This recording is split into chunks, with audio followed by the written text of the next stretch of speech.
So my mother would always tell me growing up that if I didn't have anything nice to say, I shouldn't say anything at all. Well, the internet wasn't around back then, Ma, and no one else is gonna listen to me otherwise.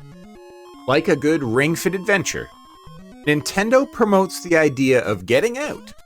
And each summer, they have an event here or there to promote their best and brightest video games across North America. This year, Nintendo has a Southern Ontario tour promoting The Legend of Zelda Tears of the Kingdom, Pikmin 4, and the ongoing success, Mario Kart 8 Deluxe. Select drive-in theaters across the province are currently hosting the Nintendo Switch Cinema Experience, a 2-day event where you can try some of the newest games, get photos with some of your favorite characters, and experience Mario Kart 8 Deluxe like never before. There's just one problem. It was a bit of a hot mess in more ways than one. Hi, I'm dayglo.laughs, and on July 22nd, I took my wife to the drive-in for something really different. And it was the Nintendo Switch Cinema Experience, hosted at the Starlight Drive-In in Stony Creek, Ontario, was definitely an experience. I'll be going through the pros and cons of the experience because it was new to me, and maybe you'll decide if it will be new to you too.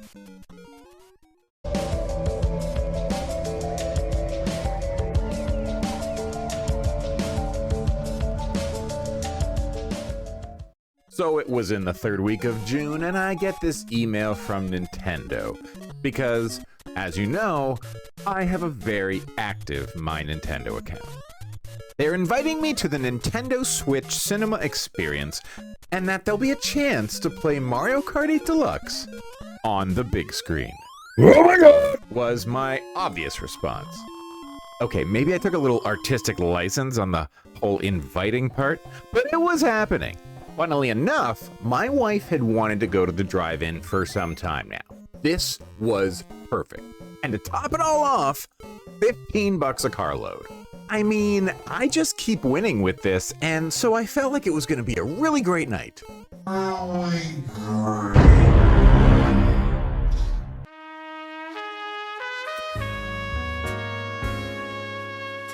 want to take this time to bring back some of the classic words of advice that our parents and grandparents tried to shove down our throats, hoping it'll stick. If something seems too good to be true, probably is.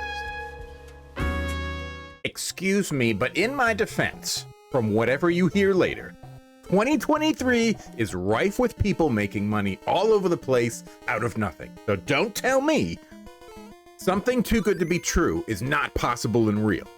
We were all set for a nice night at the drive-in. We arrive a bit early at the adamant suggestion of my wife.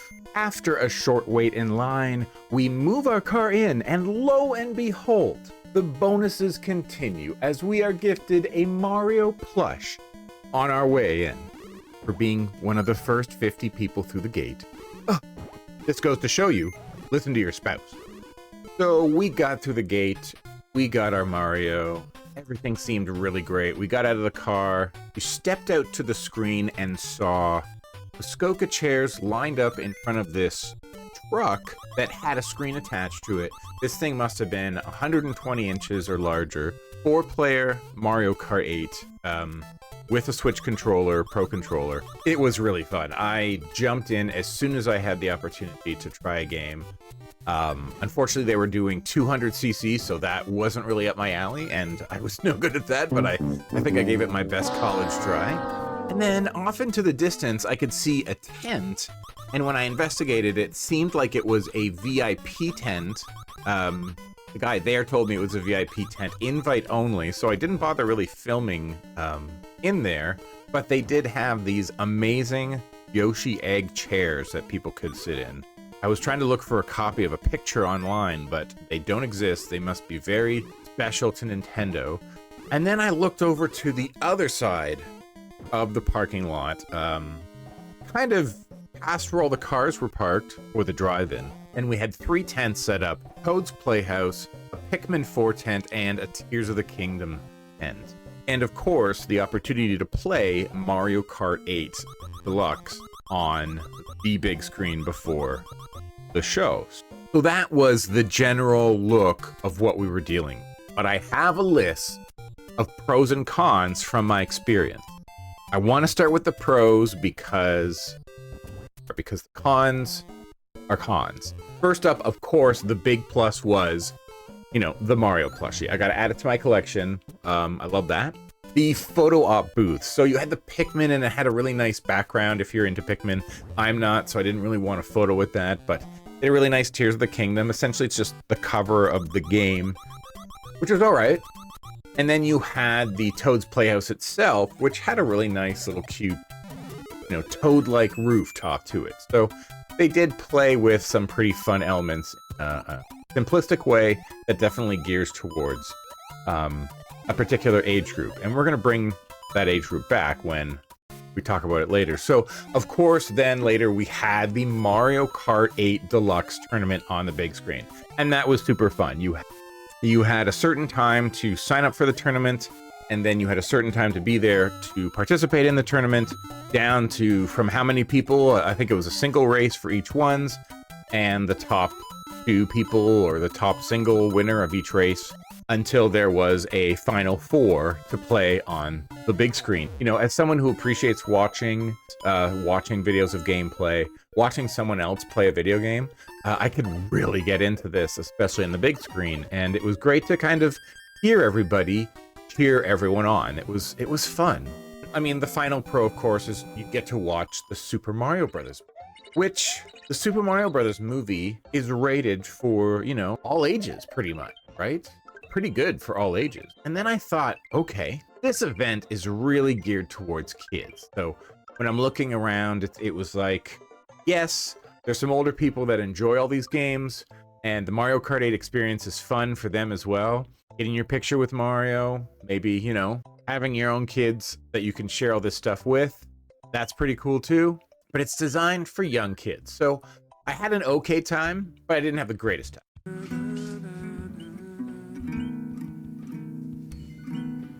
You can't win them all. Now that leads me into the con. Ironically enough, age is the biggest problem with this event. And the most confusing. Let me explain. I ended up not signing up for the tournament. I ran into my cousin. Their son wanted to play in the Mario Kart 8 Deluxe tournament. This kid is 7 years old, can play 200cc and get gold trophies from the game. I can't do that. Not a chance. I need a whole bunch of practice before I can do that. My cousin's son was not allowed to play in the tournament because it was too young. They were starting the age limit at 12. Now, hold on a sec. Last time I checked, even the rating for this game was E for everyone. Not E plus 10 or E plus 18, or it's not rated R. It's E for everyone. So if your kid can take out the best of the best at the age of 7, why aren't they allowed to play in a tournament? So I've got a huge problem with this because it shows a complete hypocrisy on the end of Nintendo and who they gear their Switch towards. If they geared their consoles towards larger audiences or a broader range of older audiences, they would have higher sets of technology to run these more powerful games like Elden Ring and Final Fantasy 16. But instead, they choose to keep the graphics at bay because the games that they provide are not that graphically intensive, unless you do a half-assed job of Pokemon Scarlet Violet. You're gearing this console towards kids, so why aren't you letting kids play a small tournament at a drive-in? Con number 2 is these Playhouse photo op stations. These were poorly organized systems with a bad layout that were kind of set up as they went along. And this was day 2 that I went on. Ensuring the car traffic didn't interfere with the people traffic wasn't really a priority in these people's eyes. It was just throw everything at the back of this section of the theater and let's see how it works out. The spaces inside the tents themselves were very small. There were a lot of TVs and games set up, but you know, I could barely see parents being able to get in there. So they were just kind of forced to leave their kids in there if they wanted to play a game. Would you hurry up and get those kids loaded already? The concession stand was probably the most horrendous experience throughout the entire thing. Not only were they understaffed and undersupplied, but the lineup went around the corner, and obviously, I think most people would have ignored the don't bring your own food in. Although most of that would be on the fault of Starlight Drive-In, it doesn't seem like Nintendo forked over a lot of funds for this promotion. You miserable, cowardly, wretched little caterpillar. Don't you ever want to become a butterfly? Don't you want to spread your wings and flap your way to glory? In summary, the idea and concept was there. We had memorable photo ops with our favorite plumbers. We got to play Mario Kart on a huge screen, regardless of your age, and we walked away with some very cool merch. However, Starlight Drive-In and Nintendo together may have missed the mark on the experience end of this whole event. The use of the given space really could have been thought out better. The concession stands and the lineups to follow were even worse, with the heat and the cinema showing 2 other sets of double features. The massive line and waits were timed directly when the tournament sign-up would begin. And then there were the age restrictions. With the number of people that showed up to this event, I feel like at least one of the theaters could have been shut down and put out of use for the 2 days, for no other reason but to ease that concession line. Presto! No doubt about it. I gotta get another hat. Now here's something we hope you'll really like. Questionable experiences aside, here's some other Nintendo news you may enjoy. First up, My Nintendo exclusive rewards are added again. We've got some new physical merch that have just shown up. Using your platinum points or real money, let's see what's available. In celebration for Pikmin 4, it looks like for 600 platinum points, you can grab yourself a Pikmin 4 kitchen towel.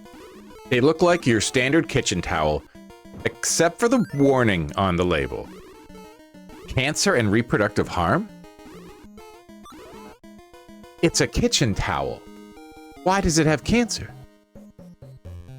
Instead of wash before use, it only says for promotional use only.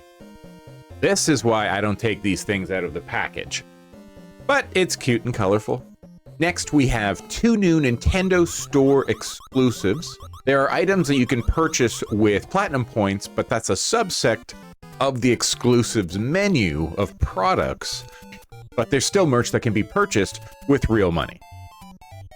Here we find a couple of new items that please me. A Legend of Zelda Tears of the Kingdom lapel pin. Looks like I would wear this at the office every day with a tie. It would give me a new reason to wear a tie again. Next, we have a Legend of Zelda Tears of the Kingdom wall tapestry. No, it's not tiles or something fancy like that.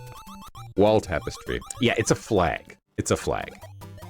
It measures 58 inches by 40.7 inches. And there's grommets for hanging, available for $24.99 Canadian. This is something I have no room for, and I must have it. I may have a problem, but we'll just bottle it up for now in a material thing. If the merch just ain't doing it for you, there's plenty to play as usual, as the NSO membership just keeps paying out. We've got Legend of Zelda, Oracle of Seasons, and Oracle of Ages both dropped for the Game Boy Color NSO. I've never played these before, and I wanted to splice up a bunch of video of me playing through these games so badly. I love making commentary while I play. Maybe someday, when I can get the time and reality Infinity Stones out of my butt, it'll happen. And for some classic 90s action in a fighter style, the game trials between August 4th and August 10th will allow us to play Dragon Ball Z Fighter Z on the Nintendo Switch for a free. This is finally a really good game trial worth trying since River City Girls, maybe? Lately it's been basketball and baseball and Cadence of Hyrule, pass. But this looks like something very interesting. It's Unreal Engine, it's fighting with every Dragon Ball character, plus a brand new one to boot. I think these game trials just started to work. Let's get Mortal Kombat 1 on game trials when it comes. It'll need it. Well, that's it for another video. Like, subscribe, hit that bell to find out when the next video's coming. I'd like to thank my beautiful wife for helping me film the Nintendo Switch Cinema Experience. Next, I'm off to the Burlington Game Swap on August 5th between 11 a.m. and 3. We'll follow up with some familiar faces, check the mics this time, and see what deals can be made. Until then, catch you in the next video, eh?